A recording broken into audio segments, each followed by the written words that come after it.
would never want toe cramps live on air. Do you know what? That's miserable. Thank you, darling. Let's do the 3-piece Fashionably Early Crystal Phlox.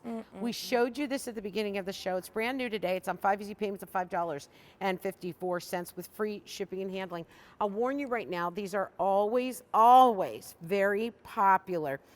However, when folks had them in their gardens, they kind of moved away from them because of the mildew. Yeah. Like they got mildewy.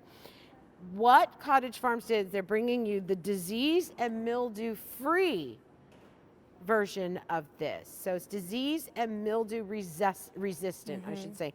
These are fragrant also, and they bloom early. So if you're one of those folks that want to like pop in fast, get that color going fast, this is going to be your girl. The other thing is notice the color. Remember what Katie was saying, that this color will bring people's eyes to it. It's a perennial. It's going to come back year after year after year. Butterflies, hummingbirds, pollinators are going to love this. It resists deer. It's drought tolerant. It's heat tolerant. And it is fragrant. Well, I wanted to give you this little bouquet see. because it has the most delicious, almost, do you smell vanilla? Yeah. It is so delicious. Oh Not all phlox are fragrant. So that's something really, really special about this one. I did a fragrance garden, you guys, and it is like my husband, he's like flowers, whatever. We're sitting out there, and this is the year that I did the fragrance garden. He's like, what perfume are you wearing? You know, and I'm like, I'm not wearing any perfume. It's morning, you know. This is how I got out of bed. And he's like, I keep smelling this. And it was the wafting and the mixes of all of the beautiful fragrances. After I told him, he was hooked on gardening. Oh, I love that. It. People don't realize there's so much to offer, and fragrance is one of the things that our plants can offer us. And these are really cool because also when we talk about phlox, sometimes you might be thinking that these are grandma's plants because they are a classic plant like our Rose of Sharon. But like our Rose of Sharon, these are new breeding. So we said disease resistant, no mildew on these. We also said early bloomers, so she's never late to the party, fashionably early. So phlox is more of an early summer blooming plant. This one is going to be late spring, but also it is the only phlox that will rebloom for you. So it comes back after it's done blooming in the spring. It will continue to come up and bloom in all summer long. So some phlox will do that if you deadhead them. So that means that you need to know exactly when to cut them back, which I know it's very hard to either know or just remember. I mean, I know these things and I always am constantly forgetting to do it in the garden. This one has taken the guesswork out of it and it will rebloom for you.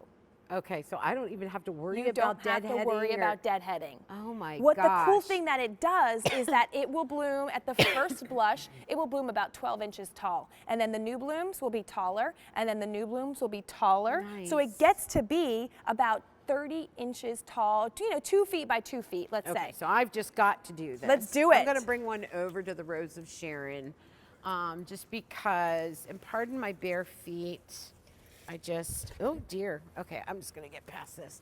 Oh, look at how pretty to pop that. Oh, I love that. Pop that rose and that white together. Oh my gosh. And that's what white flowers do for us. You know, this is a beautiful flower in itself, but what this white flower will do is, okay, this Rose of Sharon, if it didn't already draw your eye, which it will, but it will draw your eye like a flashlight over to this tree, and it will almost uplight it. It's like you're providing that natural that uplighting. Yeah, it's almost like black mascara on your, Yes, black under- eyeliner on your yes. eye. It pops it, but in the opposite way because it's done in the white. How tall does this get again? That gets to be about 2 feet tall. So this is going to be perfect underneath the Rose of Sharon. I would love it there. Oh, now, the Rose of gosh. Sharon, depending on how big it gets, these do like full sun, so at least 6 hours. So depending on how big of your Rose of Sharon gets, you want to think about where you're putting these. Well, what does Rose of Sharon want? Light or sun? Rose of Sharon can take anything. Okay. It can take shade, it can take sun. So that's the great thing about that plant is you can plant it anywhere and it works.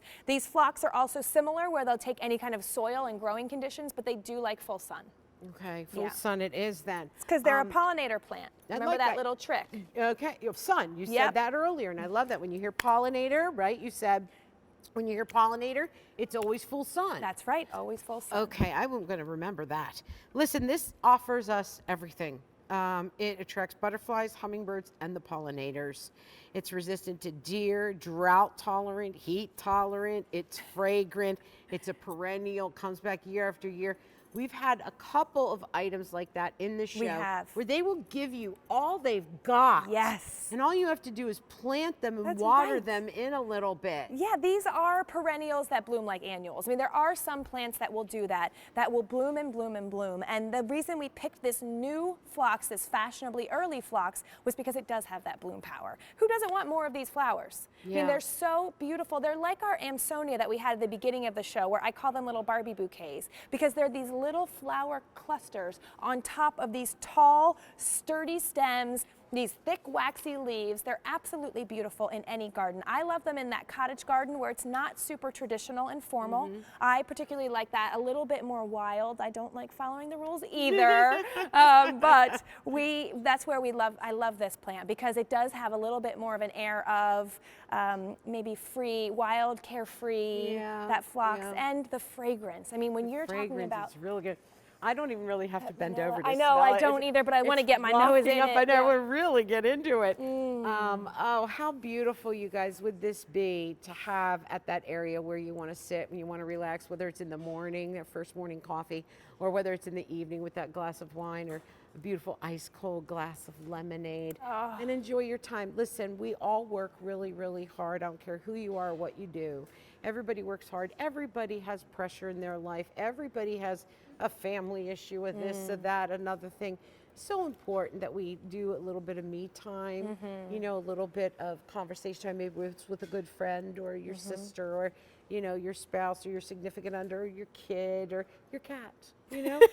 It's good for you. It's good for you, and we should all do it. It's true. And even just being in the garden, the act of planting one of these, that's why I love bringing plants to you so much. It is so therapeutic. Digging your hands in the dirt, getting a little bit of exercise. Now, when we send these home to you, they are not going to be big. So when I say dig your hands in the dirt, it's not a big hole I'm asking you to dig, just a little hole. And I love how these are nice, big ship samples. It shows you how they are ready to grow. Should we show them yet or not yet? We're going to show them? We will. We will. We're going to roll through these. I just love, love, love that beautiful white. Oh, okay. All right. It's fine. That's okay. All right. Listen, these hibiscus, so popular in this show. We wanted to bring them back.